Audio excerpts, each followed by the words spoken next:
राम रामायण उपनिषद के अनुसार महाराज दशरथ और रानी कौशल्या के सबसे बड़े पुत्र के रूप में परमात्मा आदिनारायण प्रकट होते हैं। सीता के पति व लक्ष्मण भरत तथा शत्रुघ्न के भ्राता थे। हनुमान उनके परम भक्त थे। श्री राम सूर्यवंश कश्यप कुल जाति के वंशज थे। लंका के राजा रावण का वध उन्होंने ही किया था। उनकी प्रतिष्ठा मर्यादा पुरुषोत्तम के रूप में है, क्योंकि उन्होंने मर्यादा के पालन के लिए राज्य, मित्र, माता पिता तक का त्याग किया। वे भगवान विष्णु के अवतार माने जाते हैं। माता सीता का अपहरण रावण द्वारा किया गया, जिसकी खोज में जटायु पक्षी, जो बात करता था तथा जिसने रावण का प्रतिकार किया था, का पिता के समान अंत्येष्टि संस्कार किया। आगे वानर द्वय हनुमान और सुग्रीव से मिले।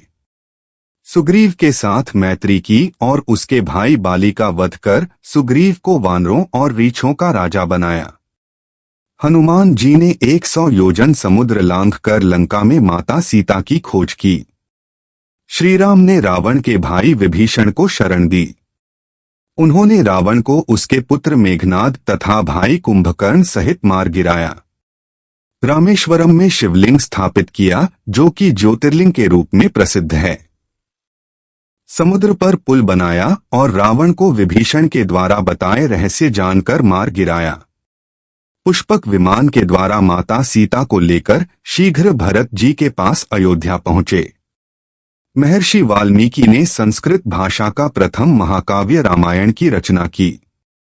महाकवि गोस्वामी तुलसीदास ने भी उनके जीवन पर केंद्रित भक्तिभाव पूर्ण सुप्रसिद्ध महाकाव्य रामचरितमानस की रचना की, जो कि अवधी भाषा की श्रेष्ठ एवं बृहत्तम रचना है। संप्रति यह अत्यंत प्रसिद्ध है। इसे एक धर्म ग्रंथ की संज्ञा दी गई है। इन दोनों के अतिरिक्त अन्य भारतीय भाषाओं में भी रामायण की रचना हुई है, जो बहुत प्रसिद्ध भी हैं। स्वामी करपात्री ने रामायण मीमांसा में विश्व की समस्त रामायणों का उल्लेख किया है। दक्षिण के क्रांतिकारी पेरियार रामास्वामी व ललई सिंह की रामायण तीक्ष्ण आलोचना दृष्टि से युक्त है। भारत में राम अत्यंत पूजनीय हैं और आदर्श पुरुष हैं तथा विश्व के कई देशों में भी श्री राम आदर्श के रूप में पूजे जाते हैं, जैसे नेपाल, थाईलैंड, इंडोनेशिया आदि। वैदिक धर्म के कई त्योहार जैसे दशहरा, रामनवमी और दीपावली श्री राम की कथा से जुड़े हुए हैं। रामायण भारतीयों के मन में बसता आया है और आज भी उनके हृदयों में इसका भाव निहित है। भारत में किसी व्यक्ति को नमस्कार करने के लिए राम राम, जय सिया राम जैसे शब्दों का प्रयोग किया जाता है। श्री राम भारतीय संस्कृति के आधार चरित्रों में एक हैं। यह राम विष्णु के 7वें अवतार थे। रम धातु में घ प्रत्यय के योग से राम शब्द निष्पन्न होता है। रम धातु का अर्थ रमण, निवास, विहार करने से संबद्ध है। वे प्राणी मात्र के हृदय में रमण, निवास करते हैं, इसलिए राम हैं तथा भक्तजन उनमें रमण करते, ध्याननिष्ठ होते हैं, इसलिए भी वे राम हैं। विष्णु सहस्र नाम पर लिखित अपने भाष्य में आद्य शंकराचार्य ने पद्म पुराण का उदाहरण देते हुए कहा है कि नित्यानंद स्वरूप भगवान में योगी जन रमण करते हैं, इसलिए वे राम हैं। वैदिक साहित्य में राम का उल्लेख प्रचलित रूप में नहीं मिलता है। ऋग्वेद में केवल 2 स्थलों पर ही राम शब्द का प्रयोग हुआ है, 10 मार्च 2003 तथा 10-93-14। उनमें से भी एक जगह काले रंग, रात के अंधकार के अर्थ में तथा शेष एक जगह ही व्यक्ति के अर्थ में प्रयोग हुआ है, लेकिन वहां भी उनके अवतारी पुरुष या दशरथ के पुत्र होने का कोई संकेत नहीं है। यद्यपि नीलकंठ चतुर्धर ने ऋग्वेद के अनेक मंत्रों को स्वविवेक से चुनकर उनके रामकथाप्रक अर्थ किए हैं, परंतु यह उनकी निजी मान्यता है। स्वयं ऋग्वेद के उन प्रकरणों में प्राप्त किसी संकेत या किसी अन्य भाष्यकार के द्वारा उन मंत्रों का रामकथाप्रक अर्थ सिद्ध नहीं हो पाया है। ऋग्वेद में एक स्थल पर इक्ष्वाकुः 10-60-4 का तथा एक स्थल पर अदशरथ 1-126-4 शब्द का भी प्रयोग हुआ है। परंतु उनके राम से संबद्ध होने का कोई संकेत नहीं मिल पाता है। ब्राह्मण साहित्य में राम शब्द का प्रयोग ऐत्रेय ब्राह्मण में 2 स्थलों पर 7-5-1 7-27 तथा 7-5-8 7-34 हुआ है, परंतु वहां उन्हें रामो मार्गवेयः कहा गया है, जिसका अर्थ आचार्य सायण के अनुसार मृगु नामक स्त्री का पुत्र है। शतपथ ब्राह्मण में 1 स्थल पर राम शब्द का प्रयोग हुआ है, 4-6-1-7। यहाँ राम यज्ञ के आचार्य के रूप में है तथा उन्हें राम औपतपस्विनी कहा गया है। तात्पर्य यह कि प्रचलित राम का अवतारी रूप वाल्मीकि रामायण एवं पुराणों की ही देन है। रामायण में वर्णन के अनुसार अयोध्या के सूर्यवंशी राजा दशरथ को चौथेपन तक संतान प्राप्ति नहीं हुई। एक बार भूपति मन माही भय गलानी मोरे सुत नाही।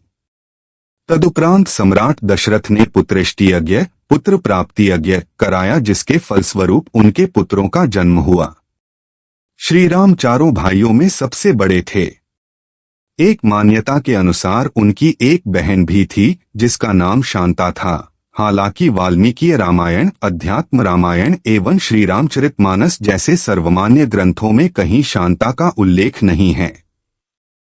महाभारत के अनुसार शांता महाराज दशरथ के मित्र लोमपाद की पुत्री थी, जिनका विवाह ऋष्यशृंग श्रृंगी ऋषि से हुआ था।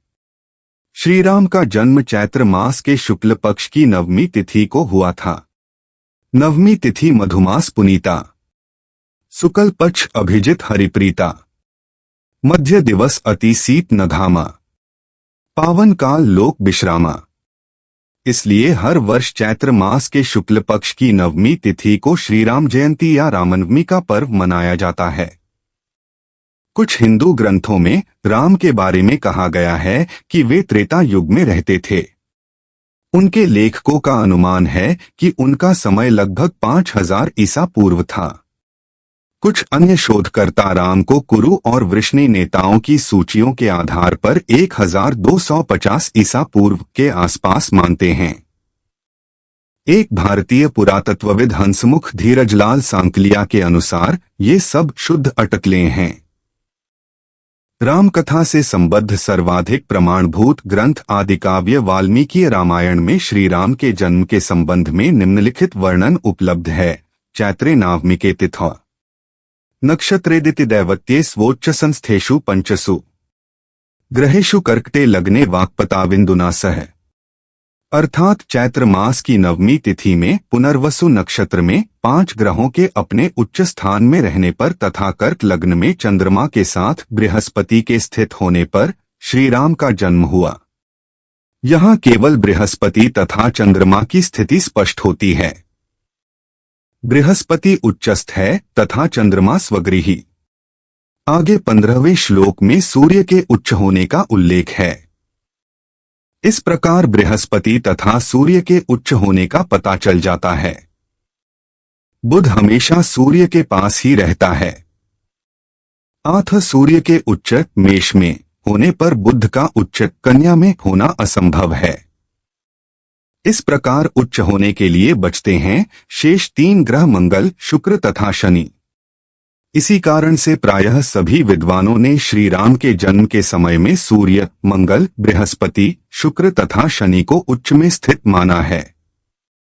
परंपरागत रूप से श्री राम का जन्म त्रेता युग में माना जाता है। ब्राह्मण बटा हिंदू धर्मशास्त्रों में, विशेषतः पौराणिक साहित्य में उपलब्ध आंकड़ों के अनुसार एक चतुर्युगी में 43,20,000 वर्ष होते हैं, जिनमें कलियुग के 4,32,000 वर्ष तथा द्वापर के 8,64,000 वर्ष होते हैं। राम का जन्म त्रेता युग में अर्थात द्वापर युग से पहले हुआ था।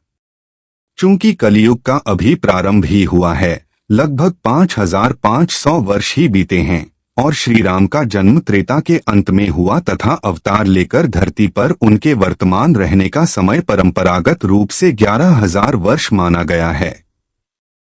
अतः द्वापर युग के 8,64,000 वर्ष प्लस राम की वर्तमानता के 11,000 वर्ष प्लस द्वापर युग के अंत से अब तक बीते 5,100 वर्ष कुल 8,80,100 वर्ष। अतएव परंपरागत रूप से श्री राम का जन्म आज से लगभग 8,80,100 वर्ष पहले माना जाता है। प्रख्यात मराठी शोधकर्ता विद्वान डॉ पद्माकर विष्णुवर्तक ने एक दृष्टि से इस समय को संभाव्य माना है। उनका कहना है कि वाल्मीकि रामायण में एक स्थल पर विंध्याचल तथा हिमालय की ऊंचाई को समान बताया गया है। विंध्याचल की ऊंचाई 5,000 फीट है तथा यह प्रायः स्थिर है, जबकि हिमालय की ऊंचाई वर्तमान में 29,029 फीट है तथा यह निरंतर वर्धनशील है। दोनों की ऊंचाई का अंतर 24,029 फीट है। विशेषज्ञों की मान्यता के अनुसार हिमालय 100 वर्षों में 3 फीट बढ़ता है। 24,029 फीट बढ़ने में हिमालय को करीब 8,01,000 वर्ष लगे होंगे।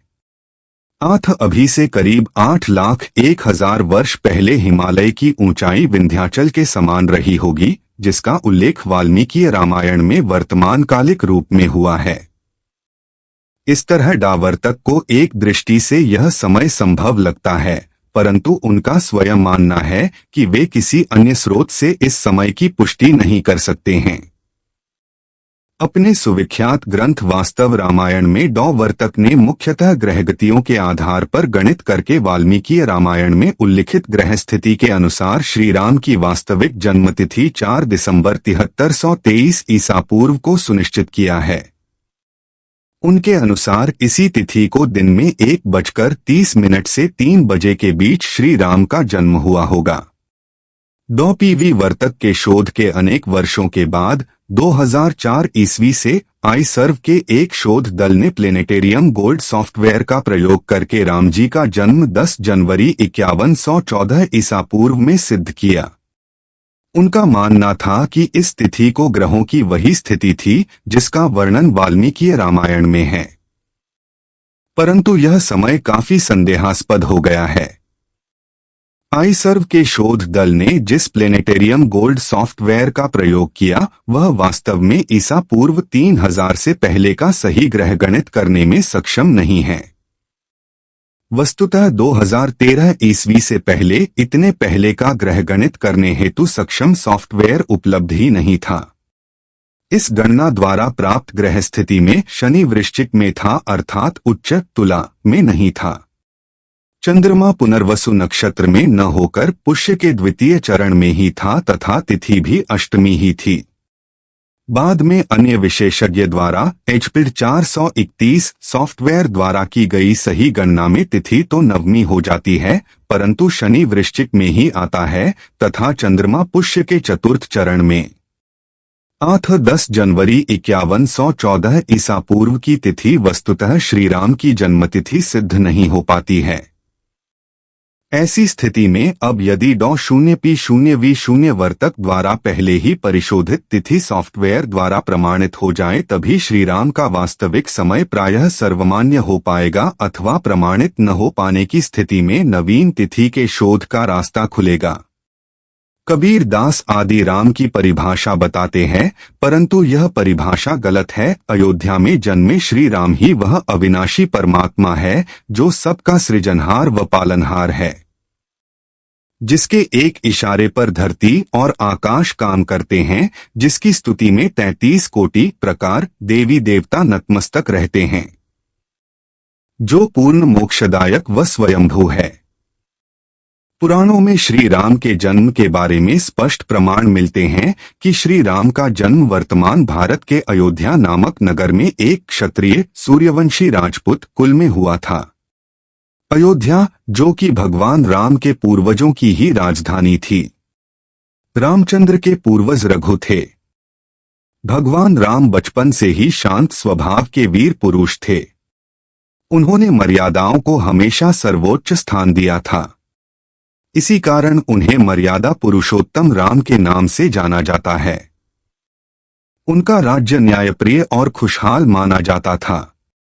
इसलिए भारत में जब भी सुराज, अच्छे राज की बात होती है तो रामराज या रामराज्य का उदाहरण दिया जाता है। धर्म के मार्ग पर चलने वाले राम ने अपने तीनों भाइयों के साथ गुरु वशिष्ठ से शिक्षा प्राप्त की। किशोरावस्था में गुरु विश्वामित्र उन्हें वन में राक्षसों द्वारा मचाए जा रहे उत्पात को समाप्त करने के लिए साथ ले गए। राम के साथ उनके छोटे भाई लक्ष्मण भी इस कार्य में उनके साथ थे। ब्रह्मा ऋषि विश्वामित्र, जो ब्रह्मा ऋषि बनने से पहले राजा विश्वरथ थे, उनकी तपोभूमि बिहार का बक्सर जिला है। ब्रह्मा ऋषि विश्वामित्र वेद माता गायत्री के प्रथम उपासक हैं। वेदों का महान गायत्री मंत्र सबसे पहले ब्रह्मा ऋषि विश्वामित्र के ही श्रीमुख से निकला था। कालांतर में विश्वामित्र जी की तपोभूमि राक्षसों से आक्रांत हो गई। ताड़का नामक राक्षसी विश्वामित्र जी की तपोभूमि में निवास करने लगी थी तथा अपनी राक्षसी सेना के साथ बक्सर के लोगों को कष्ट दिया करती थी। समय आने पर विश्वामित्र जी के निर्देशन प्रभु श्री राम के द्वारा वहीं पर उसका वध हुआ। राम ने उस समय ताड़का नामक राक्षसी को मारा तथा मारीच को पलायन के लिए मजबूर किया। इस दौरान ही गुरु विश्वामित्र उन्हें नेपाल ले गए। वहां के विदेह राजा जनक ने अपनी पुत्री सीता के विवाह के लिए एक स्वयंवर समारोह आयोजित किया था, जहां भगवान शिव का एक धनुष था जिसकी प्रत्यंचा चढ़ाने वाले शूरवीर से सीता जी का विवाह किया जाना था। बहुत सारे राजा महाराजा उस समारोह में पधारे थे। जब बहुत से राजा प्रयत्न करने के बाद भी धनुष पर प्रत्यंचा चढ़ाना तो दूर उसे उठा तक नहीं सके, तब विश्वामित्र जी की आज्ञा पाकर श्री राम ने धनुष उठाकर प्रत्यंचा चढ़ाने का प्रयत्न किया। उनकी प्रत्यंचा चढ़ाने के प्रयत्न में वह महान धनुष घोर ध्वनि करते हुए टूट गया। महर्षि परशुराम ने जब इस घोर ध्वनि को सुना तो वे वहां आ गए और अपने गुरु शिव का धनुष टूटने पर रोष व्यक्त करने लगे। लक्ष्मण जी उग्र स्वभाव राजपुत्र थे। उनका विवाद परशुराम जी से हुआ। वाल्मीकि रामायण में ऐसा प्रसंग नहीं मिलता है। तब श्री राम ने बीच बचाव किया। इस प्रकार सीता का विवाह राम से हुआ और परशुराम सहित समस्त लोगों ने आशीर्वाद दिया। अयोध्या में राम सीता सुखपूर्वक रहने लगे। लोग राम को बहुत चाहते थे। उनकी मृदुल जनसेवायुक्त भावना और न्यायप्रियता के कारण उनकी विशेष लोकप्रियता थी। राजा दशरथ वानप्रस्थ की ओर अग्रसर हो रहे थे।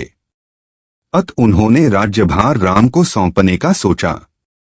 जनता में भी सुखद लहर दौड़ गई कि उनके प्रिय राजा उनके प्रिय राजकुमार को राजा नियुक्त करने वाले हैं। उस समय राम के अन्य दो भाई भरत और शत्रुघ्न अपने ननिहाल कैकेयी गए हुए थे। कैकेयी की दासी मंथरा ने कैकेयी को भरमाया कि राजा तुम्हारे साथ गलत कर रहे हैं।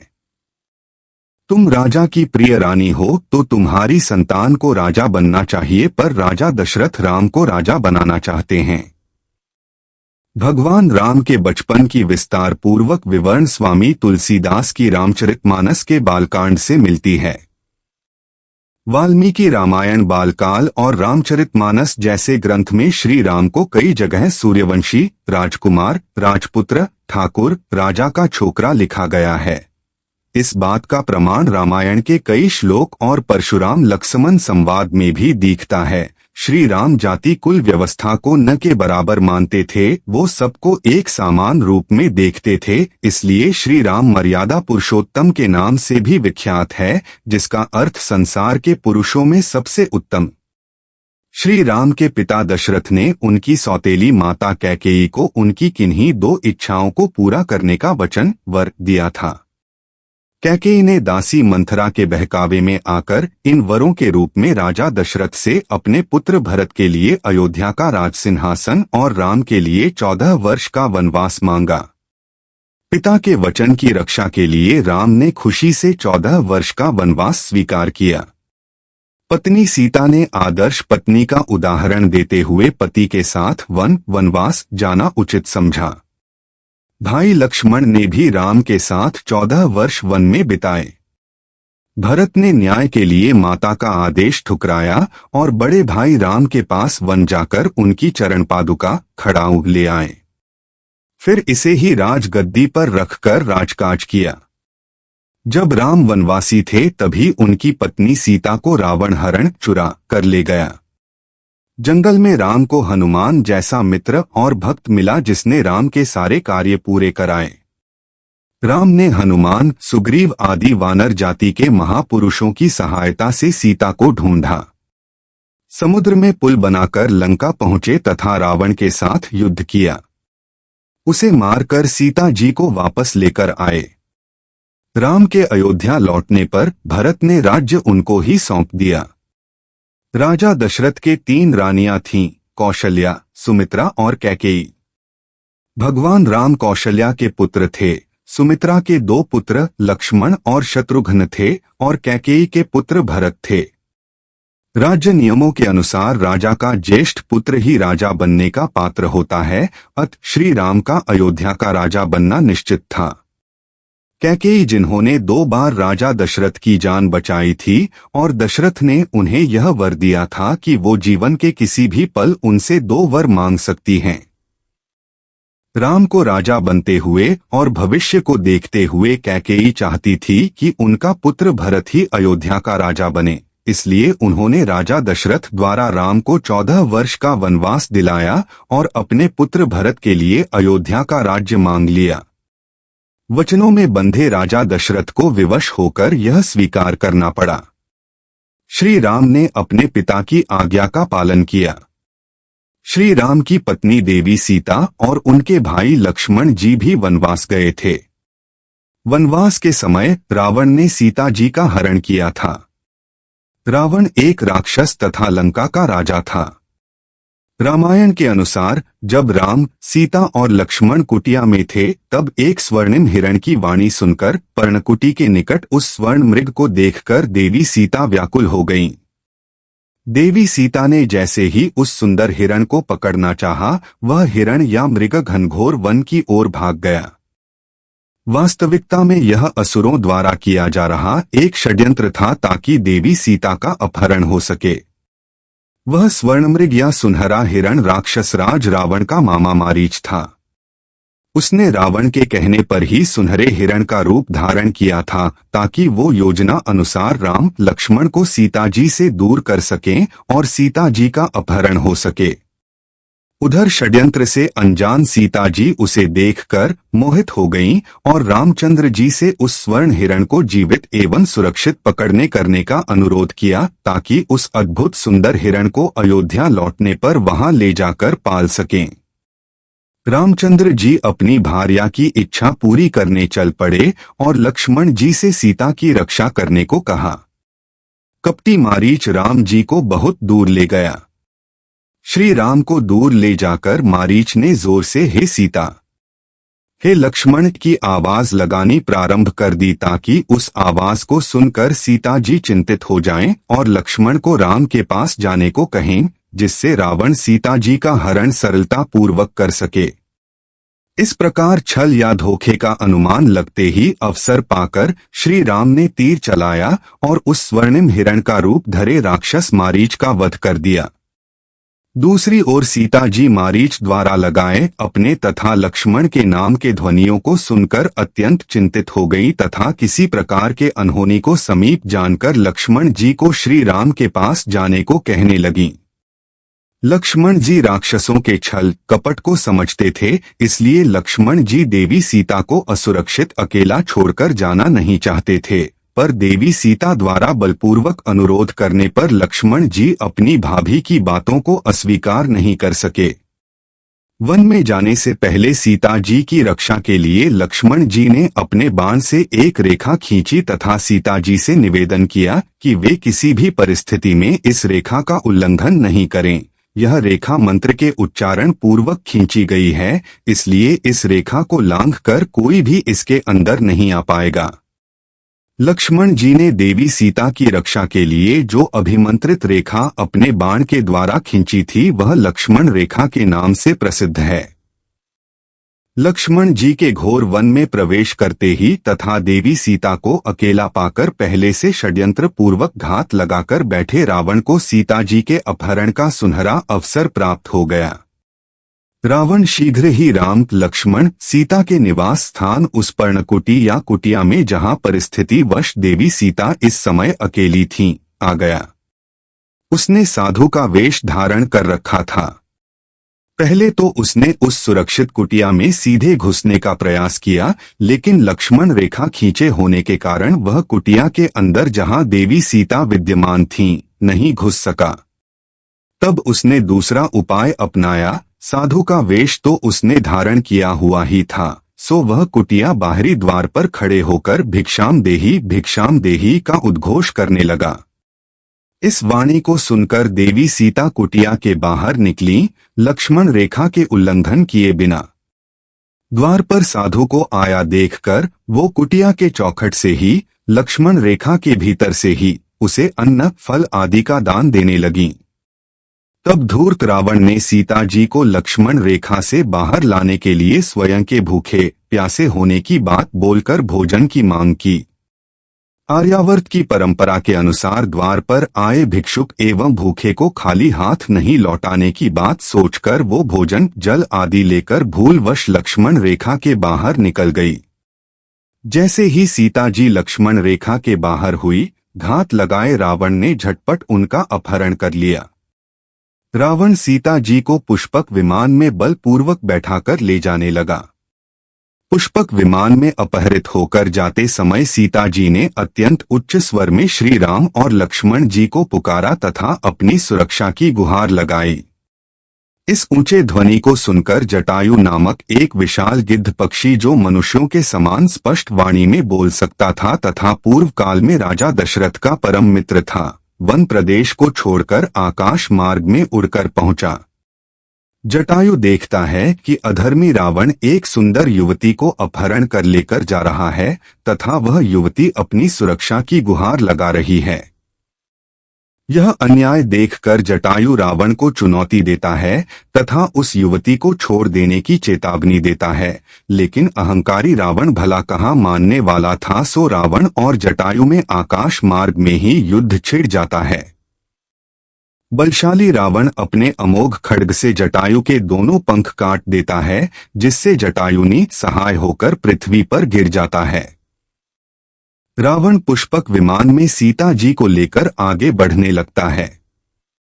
सीता जी ने जब देखा कि उनकी रक्षा करने के लिए आए विशाल गिद्ध पक्षी, जो मनुष्यों की भांति बोल सकता था, रावण के खड्ग प्रहार करने से धराशायी हो गया है, तब पुष्पक विमान में आकाशमार्ग अथवा वायुमार्ग से जाते समय सीता जी अपने आभूषण बटा गहने को उतारकर नीचे धरती पर फेंकने लगीं। भगवान राम अपने भाई लक्ष्मण के साथ सीता की खोज में दर-दर भटक रहे थे। तब वे हनुमान और सुग्रीव नामक दो वानरों से मिले। हनुमान राम के सबसे बड़े भक्त बने।